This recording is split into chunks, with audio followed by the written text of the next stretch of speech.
L'Escampette fut créée en 1990 à Bordeaux par l'énergique et souriant Claude Rouquet, mort en 2015.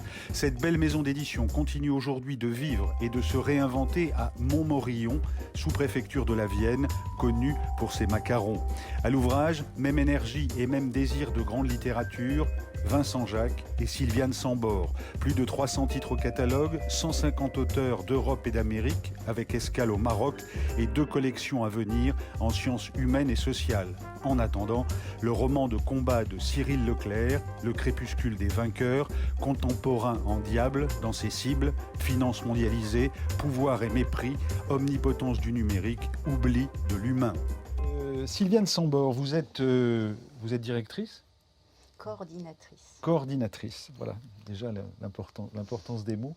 Et je me disais, l'Escampette, ce qui a été créé à Bordeaux par Claude Rouquet, c'était en 1980. La structure a été créée en 1990. Donc Ouais. on commence à entrer dans le 30e anniversaire et les premiers livres ont paru à partir de 1991. Claude Rouquet est mort en 2015. Aujourd'hui, l'Escampette s'est installée à Montmorillon. C'est une ville du centre de la France qui est en Aquitaine, hein, qui est dans la Nouvelle-Aquitaine. La Nouvelle-Aquitaine. La partie sud du département de la Vienne. Et c'est un petit paradis. Et il y a à Montmorillon un musée de la machine à écrire et de la machine à calculer. Voilà. Et je remarque qu'aujourd'hui, vous travaillez avec la complicité de Vincent Jacques. L'Écume des voyages, c'est une série de textes de cet écrivain voyageur. Hein, dans les années réunit des textes qui avaient été publiés par Christian Bourgois chez Julliard, par Claude Rouquet à l'Escampette. C'est un des premiers auteurs de l'Escampette en 1993. Et puis quelques inédits, des poèmes liés à la période où il a vécu à Lisbonne. Voilà. Et c'est la nouvelle Escampette. Hein. Non, c'est l'Escampette à nouveau. La nouvelle Escampette, il y a 11 livres qui ont paru sous cette enseigne. Après le décès de Claude Rouquet, il a fallu petite période intermédiaire. Et aujourd'hui, ça se rappelle l'Escampette. Et ça s'appelle à nouveau l'Escampette aujourd'hui. Voilà, non, je voulais, et c'est intéressant de poser la question du travail éditorial. Années 90, on passe de Bernard Manciette, Véniel par exemple, on en dira un mot tout à l'heure, et on le réécoutera Manciette, avec aujourd'hui un premier roman de Cyril Leclerc qui s'appelle Le crépuscule des vainqueurs. C'est un jeu d'épreuves, hein, donc la mise en en page et tout ça, c'est pas tout à fait... Voilà, c'est épreuves non corrigées. Ce sont des épreuves non corrigées, donc c'est un tirage rapide. Aimablement adressé, voilà. Mais ce que je voulais simplement... est-ce que l'esprit éditorial de l'Escampette a changé? Parce que on vous a connu à une époque, je le disais tout à l'heure, vous dirigez le Carrefour des littératures, donc c'était très poésie, très littérature de la Méditerranée, Espagne, Portugal, etc. Et là, aujourd'hui, vous vous attaquez au libéralisme. Non, l'esprit de l'Escampette, vous savez, c'est comme les êtres humains, on se transforme, mais on continue sur un chemin. Moi, j'ai beaucoup de chance. Alors moi, je ne crois pas aux esprits, mais je crois aux bonnes fées, je crois au hasard. Pas pour rien, le surréalisme nous a montré à quel point ça pouvait jouer aussi. Il fallait être attentif, savoir recevoir ces signes.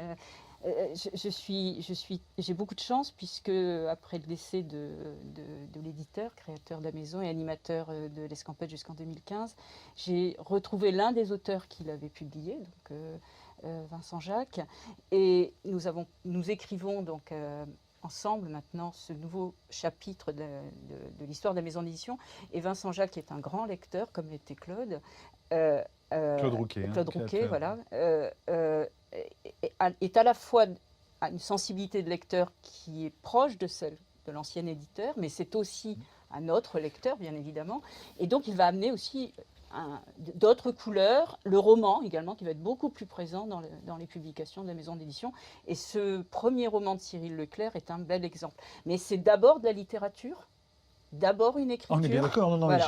Donc il y a une permanence, une continuité, mais aussi, et je crois que c'est important de dire, voilà, on a pratiquement 30 ans, cette maison d'édition, et on peut aller effectivement peut-être surprendre je l'espère, des lecteurs, des libraires, des relais d'opinion qui n'ont Non, pas mais l'habitude de voir arriver ça que- chez nous. Ce que, Voilà, ce que je trouve, effectivement. c'est intéressant, c'est on a reçu récemment 2 auteurs, enfin dans l'année passée, qui sont Vincent Message et Gérard Mordilla, Oui, qui avaient le même thème. Donc il y avait Cora dans la spirale et la tour abolie. Et effectivement, le même thème, c'est-à-dire c'est une charge lourde et remarquablement écrite, dans tous les cas, contre le libéralisme contemporain. Alors, chez Mordilla et chez Message, on a des auteurs attendus, dont c'est le métier d'écrire.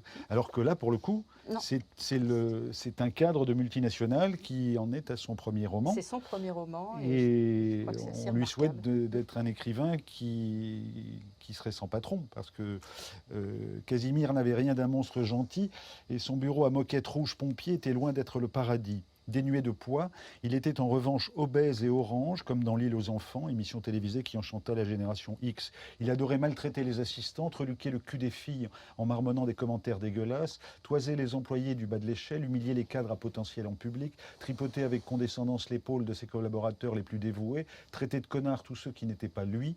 Mou, gras de la main, il pratiquait merveilleusement le chantage et la menace, exerçait avec brio et amusement un management par la terreur, crucifiait les infidèles en les faisant saigner à mort, offrait de substantielles promotions aux lopettes et autres flagorneurs, excellent tacticien, doté d'un cerveau reptilien de Tyrannosaurus rex, il citait Sun Tzu à tout bout de champ en agitant ses petits bras. On dirait un premier de cordée.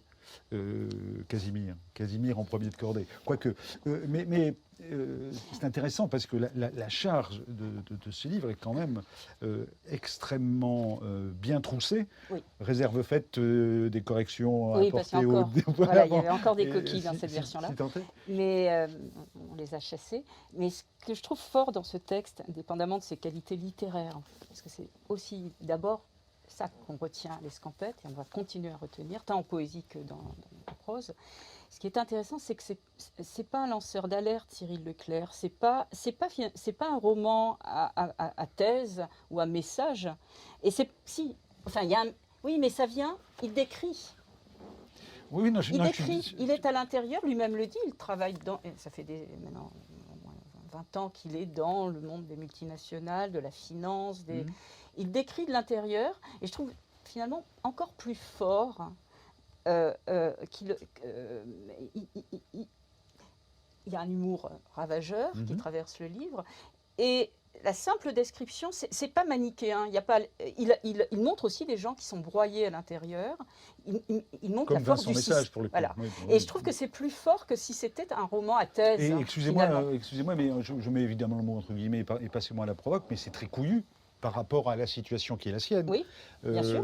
C'est-à-dire qu'on voit bien qu'il connaît, on lui a demandé, qui connaît parfaitement la cylindrée des voitures qu'il a dans le parking de la Défense, et qui connaît aussi le comportement de ses prédateurs. Et on voit la folie du système qui est en train de se fracasser de plus en plus. Et on est entraînant. On va le recevoir parce qu'il est intéressant à double titre, c'est-à-dire aussi dans cette... là, il y a une facilité encore, mais dans cette schizophrénie qui est la sienne, pour le coup, aussi un peu. Et si j'en viens à l'Escampette, vous étendez la surface de curiosité de votre maison d'édition, puisque vous allez créer des collections sciences sociales et sciences humaines, et saveurs et alimentation, etc. Qu'est-ce que c'est que cette idée de rivaliser avec les grandes maisons d'édition? Je vous taquine. Hein. La littérature est, je pense, à nouveau entre de très bonnes mains. Vincent Jacques est un très bel écrivain. Et je pense qu'il a toutes les qualités pour aussi être un très, très bon éditeur, et tout ce qui paraît depuis 2 ans, 3 ans, que ce soit en littérature française, en Cyril Leclerc qui va paraître ce mois-ci, mais aussi dans une continuité avec ce qui a été de nouvelles voies dans le domaine de la poésie, par exemple la poésie américaine qui n'était pas présente à l'Escampette. Deux auteurs, de grands auteurs de poésie américaine Est-ce que vous considérez l'Escampette toujours comme une petite maison d'édition? Oui, c'est une petite maison d'édition. Combien de livres par an? Cette année, très peu, 4 en littérature, parce que justement, on est vraiment au début de ce nouveau chapitre. Il faut... il y a eu quelques années de turbulence avec une longue maladie de l'éditeur, son décès, moi qui ne savais pas très bien si j'allais continuer, pas continuer. Donc pendant ce temps, le monde du livre continue à vivre, à se transformer, pas toujours en bien, mais il faut donc maintenant aussi revenir vers les libraires, réaffirmer à la fois une histoire, mais aussi de nouvelles orientations, de nouveaux choix. Et dans les nouvelles orientations, donc collection sciences humaines et sociales, et vous êtes plutôt en charge de... C'est bien la collection, je ne me suis pas trompé. Hein, ce sont des projets encore. Ouais. Hein, si on va sur notre site internet, j'invite Saveurs et territoires. Il y a 2 collections qui sont en préparation. Alors, la collection Saveurs et territoires qui va voir paraître dès l'été un premier livre qui s'appellera Éloge des butineuses, et ça sera une contribution aux côtés d'autres livres pour alerter sur le rôle des pollinisateurs, la disparition donc ça parle d'environnement, de biodiversité. Mais en lien avec la littérature, puisqu'on fera aussi une large place à des textes comme le magnifique texte de Maurice Maeterlinck qu'on ne lit plus assez, justement sur les abeilles. Et puis il y aura d'autres livres après qui poseront des questions d'ordre très liées à notre société d'aujourd'hui, hein, et à ces transformations. Questions à des nouveaux modèles aussi qui apparaissent et qui peuvent répondre et qui sont naturellement complètement à l'opposé de ce que décrit Cyril Leclerc dans son roman Le crépuscule des vainqueurs. Ce sont les solutions qui peuvent nous permettre de ne pas tomber justement dans le vide. Ce qu'on appelait à une époque les révolutions minuscules. Oui. Et puis l'Escampette, lisez notamment Vincent Jacques, par exemple, L'écume des voyages, et j'en ai là quelques-uns. Lire, c'est vivre plus, quelques textes d'auteurs que vous publiez et qui, pour le coup, manifestent et tendent le point. Stuart Dybek, l'un des deux Américains, il est toujours vivant, c'est une des très grandes voix de la poésie américaine. Alain Glikos, Parle-moi de Manolis, par exemple. Publié depuis 1994, et un texte sur les migrants qui est toujours d'actualité. En bateau pour le Hélas. coup. Christine Pailleux, Elle hurle, nous jouons. Un nouvel auteur.